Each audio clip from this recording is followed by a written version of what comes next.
All right, so here's the thing. Right. So there are all these, white boys are talking to me about Trump, and he's a terrible racist. And it's like, well, how could the black people vote for him more than each time? And they didn't vote for him a lot more, but men did. Right, men did. Okay, and I said, you know what? I don't want to speak for all black people, and this is where I need to tell you. Sure. You tell me if I was wrong or right. Okay. I said, you know what I think black people think about Trump? Like, is he a racist? Yeah, but they think every white person is kind of a racist. And do they think that white people behind closed doors talk like Trump? Yeah, he's just a crazy person. That last part right there. It's not that. It's not he that. Just says it out loud as black people. I don't want to speak for all black people, whatever. No, obviously because they're not all alike. That's right, exactly. But I will say this to you, as being a black man, you don't look at white people and automatically think they're racist.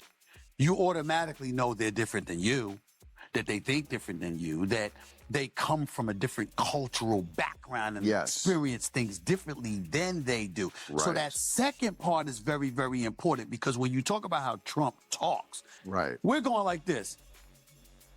So that's the first time he talked like that, when he became president. Who the fuck do you think you playing with? We know better than that. We know better than that. We know that ain't the first time, and we know that the people that he was friends with all of these years, he talked just like that around y'all, and y'all didn't have no problem with it. Don't act like you have a problem And now. also had some genuine black friends and black folks who like him. Well, let me tell you this. I don't know if I told you. Because it's complicated. I don't know if Life I told you is this. complicated. I wouldn't call myself his friend by any stretch of the imagination back in the day. Right. But I've told this on many occasions. I said this in my recent appearance on The View and stuff like that.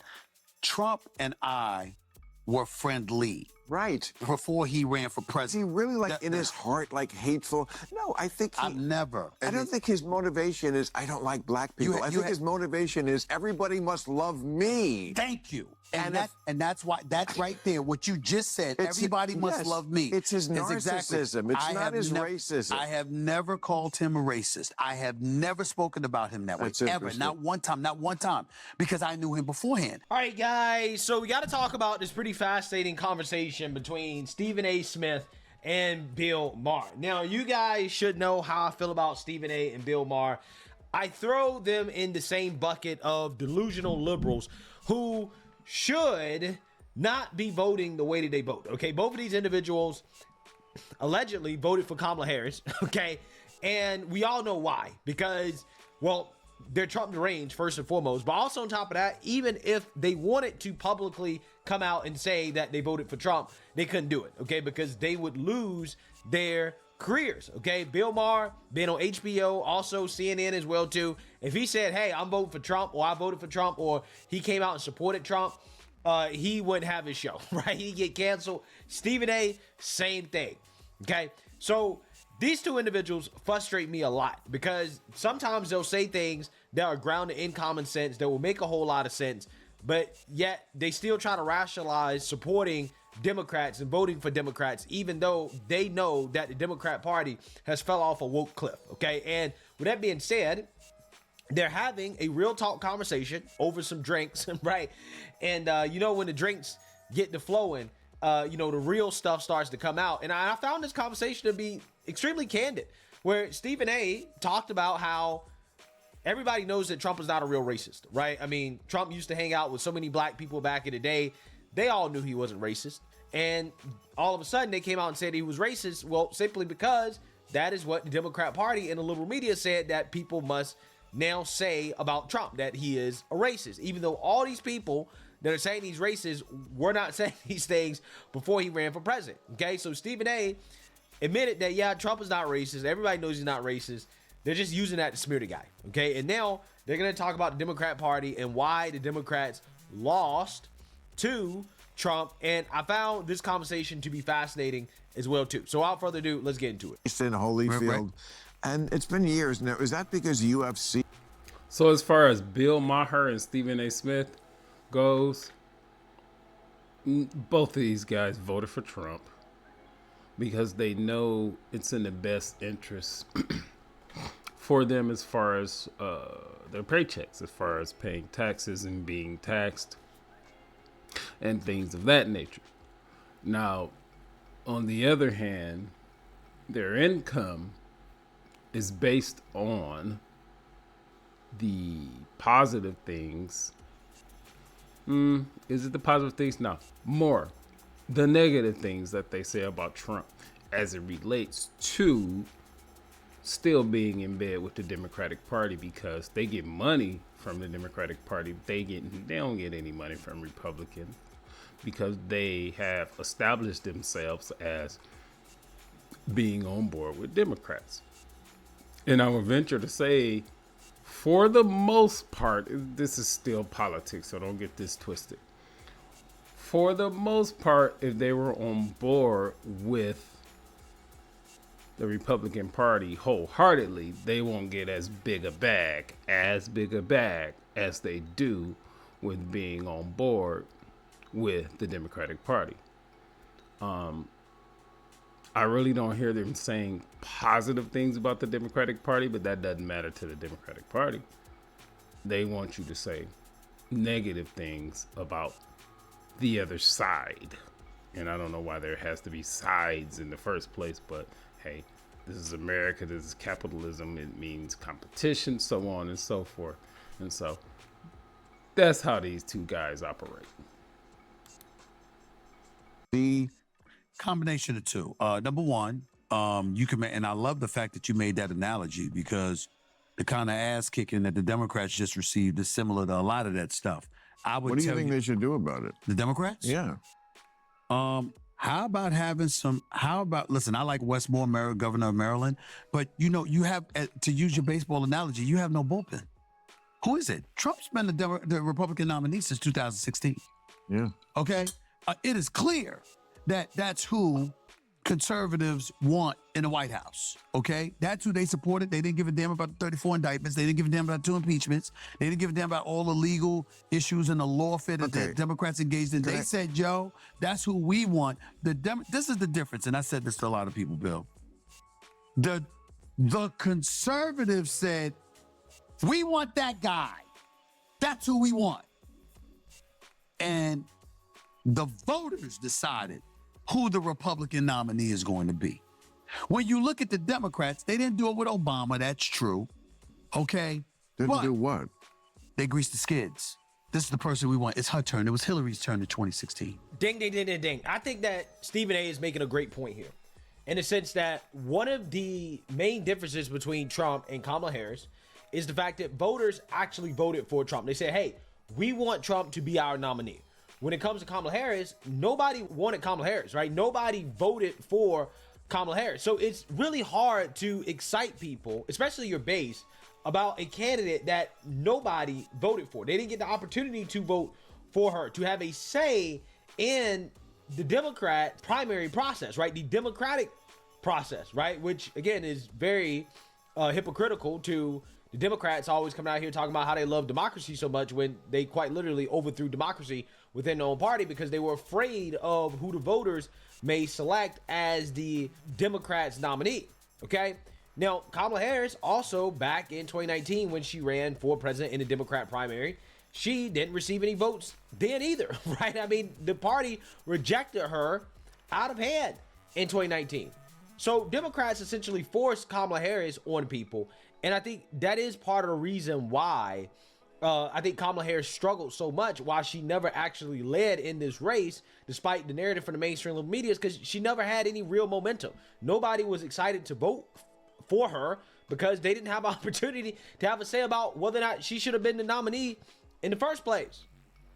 And I also love how Stephen A is admitting that Democrats grease the skids, aka they attempt to rig their own primaries, right? Which is something that everybody knows. Everybody that's paying attention to politics knows that they have their preferred candidate and they try to finagle their own primaries against the candidates that they don't like. Now, Stephen A is acknowledging this. He picks up on this, but yet he still votes Democrat, right? How can you vote for a party in which you know that they don't actually believe in democracy? So Bill Maher and Stephen A. Smith, they get out here and cape for Democrats, and they tell people that they vote Democrat. But here's how that works. When you go vote, All it shows is that you vote. There's no way to find out who you voted for. Now, I'm not naive to know that if someone had it out for you and they are a powerful person and things of that nature, they can find out who you voted for. But I don't know who's gonna go to that length, because you can even have the most stomp down Democrat, this, that, and the other, higher up in power and all this, but if they know, because these people are smart, they haven't gotten to where they're at by being dumb. Now, sometimes they act stupid on camera, but these people aren't dumb. All right? So they know what's best for them, and they are selfish. And they are always, 9 times out of 10, gonna do what's best for them. Now, I say 9 times out of 10. That 1 time out of 10, that's gonna go, they're gonna do what's best for their personal family, their inner circle, their moms, their wives, their kids, this, that, and the other. That's when they're gonna be less selfish. But 9 times out of 10, they're going to do what they know is best for them. These people aren't dumb. They're not dumb. Even with your Steve Harveys and your Ricky Smileys getting out here crying about stuff and that's all theater. That's all an act. Let's vote for her because she was in the black sorority. Let's vote for her because she is black, even though she's a Indian. First Indian senator, this, that, and the other. If you don't vote for her, well, you're dumb. We need to call you to the carpet. Joe Biden said, if you don't vote for me, you ain't black. What the fuck does that mean? I know what it means, but the point is that these people aren't dumb. These people do things just overall, whether it's vote, the way they talk. They do all these things that's best for them at the end of the day. So if the political climate shifts, they're going to talk bad about Donald Trump. Like they did, which is what we saw. He was the worst kinds of the Bible. He was the worst examples of the Bible leading up to the election. But now he's the president-elect. You don't hear none of that for the most part. There are still some outliers, but for the mainstream people that we know, you don't hear none of that stuff. They actually are an authoritarian party. Look at how they handle their own elections. Okay? Look at how they treat each other. So that's the thing about Stephen A. that frustrates me, is like, he's not stupid. He knows that the Democrat Party is a very wicked party, but for whatever reason, he still supports this party when he's openly acknowledging, yeah, they rigged their own primaries, right? He's literally saying that right now. All right, Biden. That's not Obama. Obama earned it. No, that's why I said he earned it. But in 26, and I'm not even trying to imply they voted. Hillary ran in the primaries. I'm not even trying to imply that she. But remember, they were complaining that Bernie Sanders had some momentum and was compromised by the Democratic Party because they were saying it was Hillary's turn. Bernie Sanders, I love him, but he's too far left, and he would have been a bigger disaster than Kamala was. That's fine. But what I'm saying to you is, still in all, Bill, what I would, it's rare that I disagree with you. What I'm saying is, the only thing I will push back on is, that's fine, but that's for the voter to decide. Right. And a lot of times, the Democratic Party seems as if they've got their claws in the mix. Take Biden, for example. Okay, so, Clyburn helps him get through South Carolina. He ultimately goes to the Democratic nomination. He's the Democratic nominee for the president. He ultimately wins the election. There was supposed to be a red wave in 2022 in the midterms. The Republicans didn't pull that off. And Biden is feeling himself and saying, I ain't going anywhere. I'm not going to. I told y'all I was going to be a transitional president. I told y'all I was going to be a one-term dude. I'm just here as a stopgap to pave the way for the future of the Democratic Party. And then all of a sudden, he in office taking that power. He was a veritable John the Baptist. Just the guy who goes before. Come on, bro. Absolutely. Bill, the point is that your ass was going to be 82 years old in the White House. Come on now. And then I'll never forget this. Bill, I swear to you, I love your show, Real Time. I'm a huge fan. I watch it every chance I get. I have never. No, real fans watch it every week. You watch it every chance you get. I'm just fucking with you. Because I got multiple jobs. But here's the deal, Bill. But I TiVo it. I tell you that much. I DVR it, rather. That's TiVo, DVR. I'm going to send you a telegram about that. You told him myself. Here's the deal, man. I have never wanted to be on your show more than I wanted to be on your show when Biden announced that he was going to run for re-election. Because I'm like this, what y'all going to say now? This is some straight bullshit. You got a situation where you won the midterm. You denied, you halted, you warded off the red wave.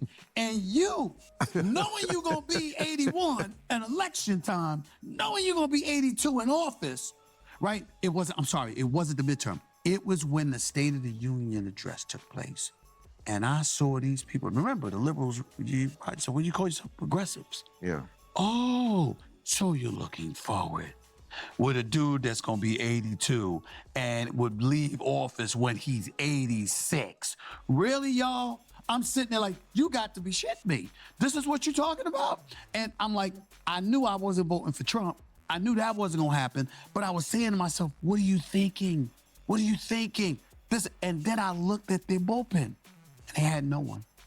They had no one. They had no one that could compete with Donald Trump. Well, not on a charisma level. Fair. Okay, fair enough. Yeah, so listen to this clown, Stephen A. Smith, right? Listen to this clown. This is why this guy frustrates me so much.